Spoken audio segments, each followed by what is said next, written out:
আসসালামু আলাইকুম। সবাই কেমন আছেন? আশা করি সবাই ভালো আছেন। আজকে একটা গুরুত্বপূর্ণ কথা সবার কাছে বলতে চাই। বর্তমানে পরিস্থিতি আমরা মিস্ত্রির মানুষ খুব কষ্টে আছি। দেশের তেলের সংকটে, বিদ্যুৎ সমস্যা সব মিলিয়ে কাজ ঠিকভাবে করা প্রায় অসম্ভব হয়ে যাচ্ছে। আমাদের জেনারেটর থাকা সত্ত্বেও তেলের অভাবে চালাতে পারতাছি না। আবার দিনে 2-2.5 ঘন্টাও কারেন্ট পাই না। এই সময় দিনে বড় কোনো কাজ করা সম্ভব হচ্ছে না। তার উপরও বৃষ্টিপাত সম্ভাবনা খুবই খারাপ। এই অবস্থা কাজ করা মানে নিজের প্রতি ঝুঁকি নেওয়া।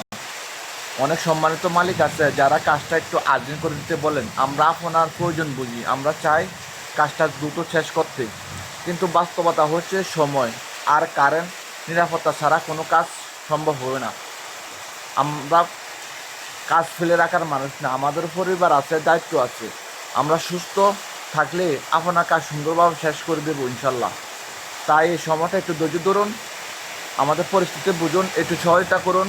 ইনশাল্লাহ পরিস্থিতি ঠিক হলে সবার কাজে ঐক্য অধিকারে সুন্দরভাবে কাজ করে দেবো ইনশাল্লাহ।